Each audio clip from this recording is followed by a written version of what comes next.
Sini galee dubartii takkaaf dhiira lamaan mana hiriyaa habdii keessatti ajjeesan. Gaggabsanii kaanii mana haakimii geessan. Erga gaggabdee booda mana haakimii geessan. Doktarri irra deddeebitee mucattiin kun harka namaa keessa jirti.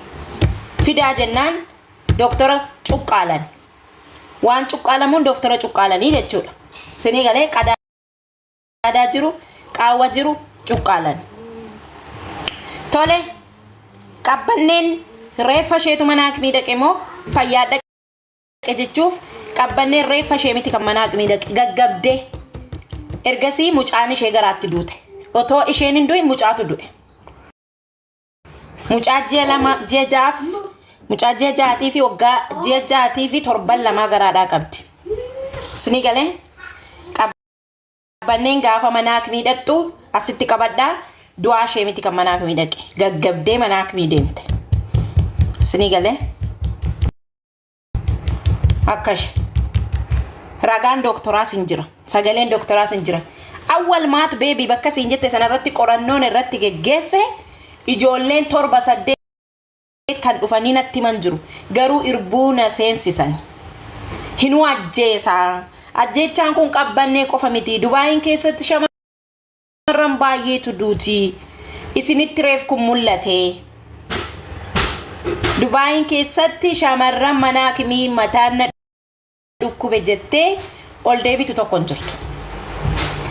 Wanti Oromoodhaa galuu qabu nam takka reeffan ilmaan intala keessanii immarammarsiifatinaa ija keessaa baafatu, kulaalitii keessaa baafatu yookiin immoo reeffa jijjiiruu danda'u maaf jedhame. Inni lammaffaan akkamitti mastaawotii qaba reeffi kun mastaawotii qaba mastaawotiin kun sinitti dho'aa yoo banantan maaf jedhame. Inni sadaffaan abdii malee nama biraa hin beeku maaf jedhame. Inni afraffaan gaaffii sin sammuu keessan keessa kaattanu intalli kun erga mana madaamaatti duute moobaayilli 2 abdii biraa maaleeka.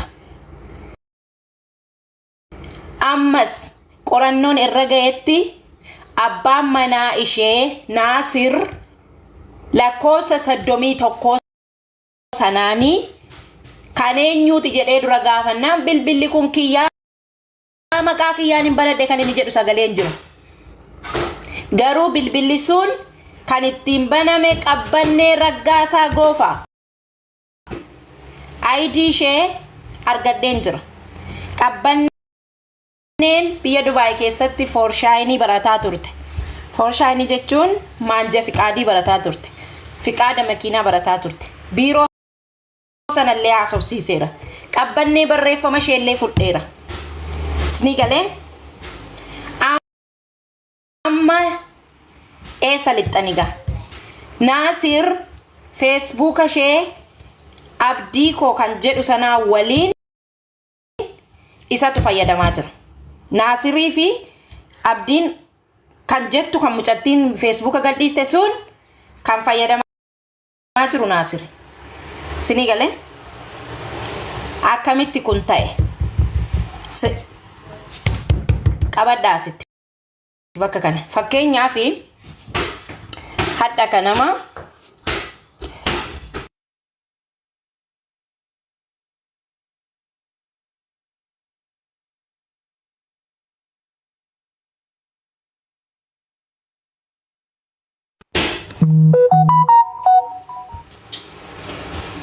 kana miti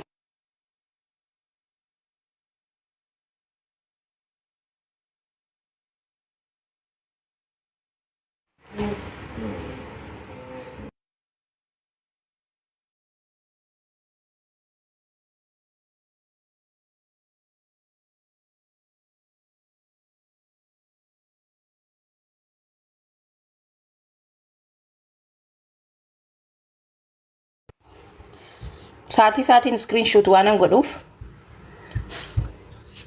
abdiin koo waaqa kan jedhu kun argitanii abdiin koo waaqa yoo kan jedhu kun online irra jiru edal kan online irra jiru argitan miti adda ganama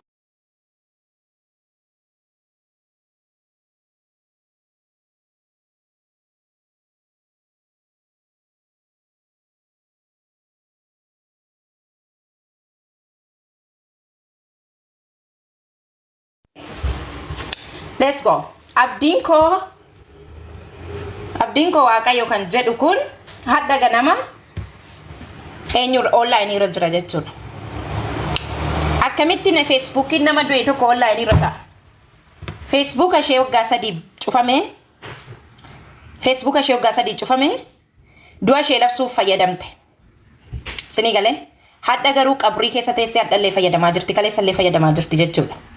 Facebook moobaayilli seenaa harka jiru, moobaayilli bakka mucattiin moobaayila harkaa fuutee wakiilinnaa taate isii harka jiru. Facebookni moobaayila sanarra jiru maa inni jedhee gaafannaan Facebook sanarra kan jiru bareeddu Oromoo kan jedhu jettee screenshot gootee naa kaastee naa ergite. Innaa shira mucaa kanatti xaxamee Oromoon guutuun asirra jirtu keessattuu ijoollee mana madaam gabbaatanii kan jettan gabbaatanii kan iyyitan akkamitti ajandaa kana cufuu dandeessan? Meenaa himaati. Akkamitti garaa maaliitu isin callisiise? Garaa maaliitu isin callisiise? Nama du'ee jiru tokko Facebook dalagataa irra Facebook irra online irra jira osoo ijji keessan argu garaa maaliitu isin callisiise? Meenaa himaati. Shira Dubai irraa hanga gaxariitti hanga gandaatti dhaqamee irratti dalagame hanga reeffa banatee ilmoo ofii waggaa 7 guutuu ilmoodhuma koo reeffa ishee naagashaa bakka isaan jedhanitti reeffa bananiillee ilaallachuu dhabbame tokkotti haatiif abbaan garaa maaliitiyyuu isin callisiise? Haadha abbaa keenya hin beennaa barjaran bakka baanee hin beennaa. Koboota hituu baxabbaxnu reettii jalatti deemnu horii jalatti deemnu kongooltuun uffatiin kan biyyaa baatee jirtu. Abbaan kee barreeffama xalayaa biyya eessaatti itti dhufnaan xalayaa dubbachiisuudhaaf ganda biraa akka ni dhaqu. Kana quban qabnu xalayaa kana meenaa dubbisa. Maal jedha? Ngowee uffamaanu akkamitti maatiitti faraddan? Hadha kunoo obboleettii takka akkasuu dadhabde. Akkasitti aasoftee waan jiraattu sitti fakkaatin jedhanii doorsisu. Hanga saaxiniin tokko subaamiiriidhaan ashagamee ergamutti. Ijoolleen Dubaay wanta nadha seeneef isa du'e qofaa iyyuu osoo hin taane isinitti himuu dhufe. Ajmaan keessa mana akimii gillii hin deemina. Mana akimii gillii deemtee fayyaan argattu. Takka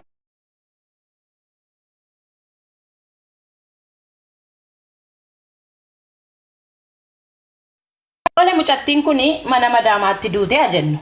Aamannu anillee okay aamannu. Erga mana madaamaatti duute poolisni maaf gadhiisuu dide? Xalayaan poolisaa fi imeeliin nuti erginu qorannoo irra jirraa qoyyaa isinii deebisnaan jecha jedhu qofa. Hanga yeewwanaatti jechuudha. Imeelii namni barreessuudhaaf nan barreessa imeelii mucattii kanaaf sagaleen ta'a kan jettu na dubbisi. Xalayaa sana siin ergaa xalayaa sana taaka irratti goota. Isinii galee? Isiniif deebisna waan irra geenye isiniin jedha. Lakki mucattiin kun kana kanaan duuteetti waan akkasiiti jedhee maaf nuuf hin deebisu poolisiin. Ishi tole mana madaamaatti duute ajennu ammallee. Erga mana madaamaatti duute mucattiin kun barreeffattee duute hin jira barreeffamni sun madaamiitka. Halloo poolis mucattiin kun kunoo akkasitti barreeffama kana barreeffattee duute. Barreeffama sanarraa maaltu fudhatama? Imimmaantu fudhatama jechuudha. Imimmaan achirra jiru sun bishaan ta'u imimmaan ta'u. Okay. Barreeffama sanarraa yoo dhabame tole ani barreeffama sana harkaan qabeen jira hin kennu ajettu iskiriptoon iseen harkaan qabdeetu jira. Ummata sammuun qulfii nama ajjeesuu malee karaa ittiin ragaa balleessan illee hin beektani. Isinii galee? Barreeffama sana barreessitanii qulfii maanni ichi shuxaam lijindaa dawwiibbiin naashidhanna baalagee jala deemtuu haadha keetidha. Ijoolluma shawaa tokko na jibbisiiste amma. Maal isiniif fakkaate? Barreeffama sana barreessisiisanii osoo mala beekanii jechuudha. Iskiriptoo sana harkaan isii qabsiisu reeffa ishee. Silaa nama ajjeesuun beektani miti?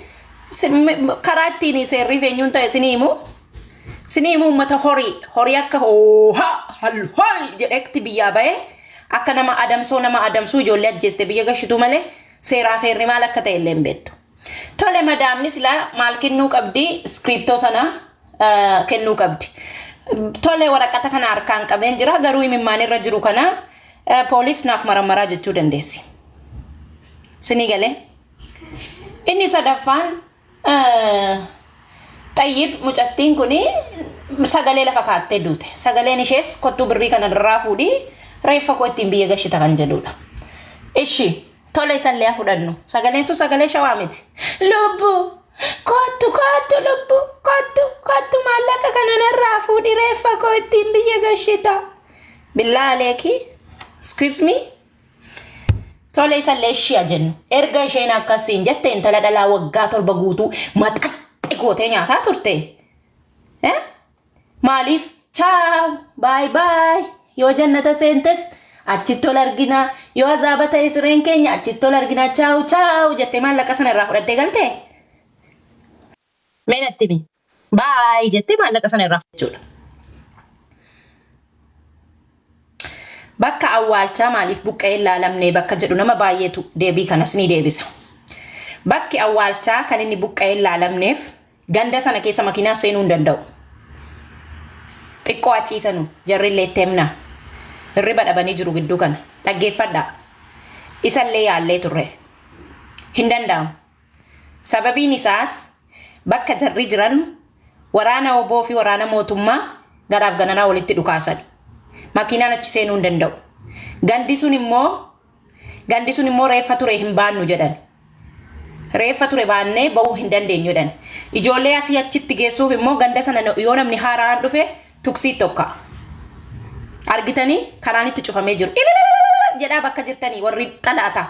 Bareechaa ililchaa bareechaati. Ililchaa reeffa sii marmarsiisuu hin dandeenye.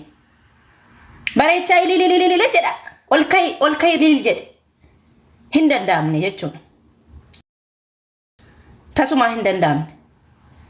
Sinii galee? Akkasi.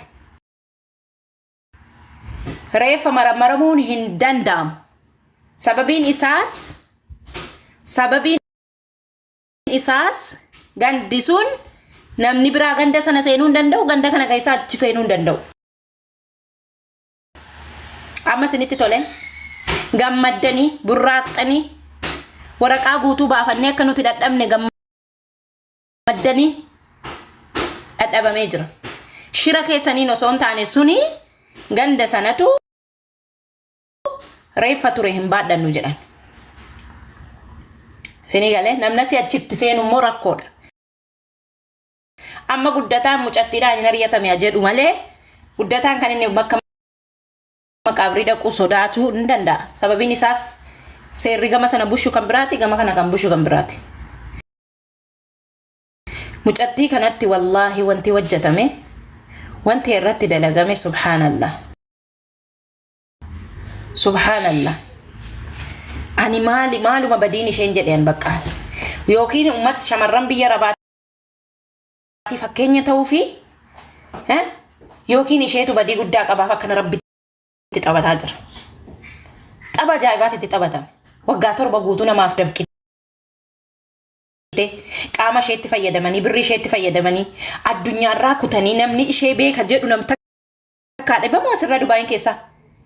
Dubaayuma keessa ani muntala kana beekaa kan jedhu hadhibamu ijoollee isheenii hiriyaa isheenii mana eenyutti argite qofa mana gaafa Beeruut irraa dhuftu hiriyaa ijaan gaafa abdiin fuudhee Beeruut irraa manni biiroo Beeruut irraa fuudhee deemu gaafa argite hiriyaa ishee sun 3 qofa malee hiriyaa takka hin qabdu. Hiriyaan ishee haadha manaa abdiiti, hiriyaan ishee abdiidha.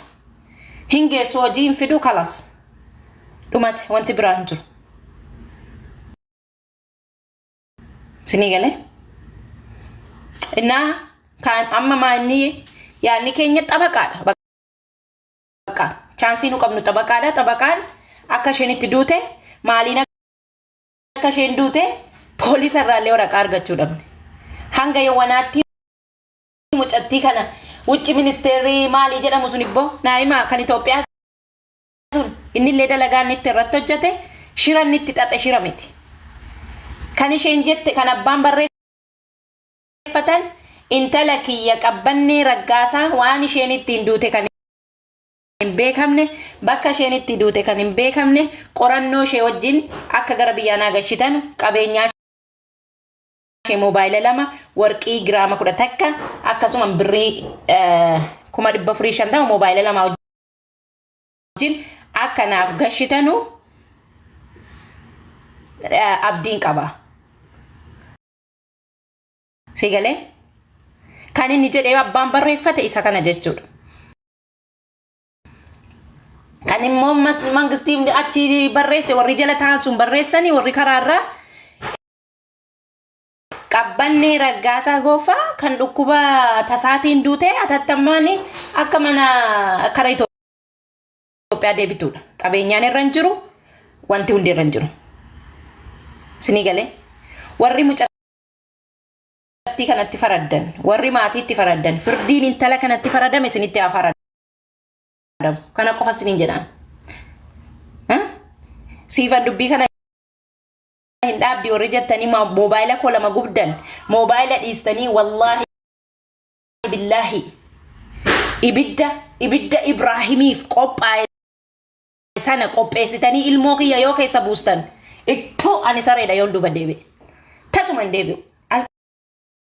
Tokko dhufee asitti sinii kennee deema. Garuu hojii kiyya kun gowwoomtan sin gaafin yaanni keessan bakka moobaayila siif balleessinee jirra gubnee jirra ragaa gubattee jirti. Yoo ragaa gubdanii ani gowwaadha ragaa kiyya moobaayila kiyya keessatti qofa gowwaadha. Bar koreetu jira. Koree irratti geggeessa. Ilaa ragaa akkasii ergadde.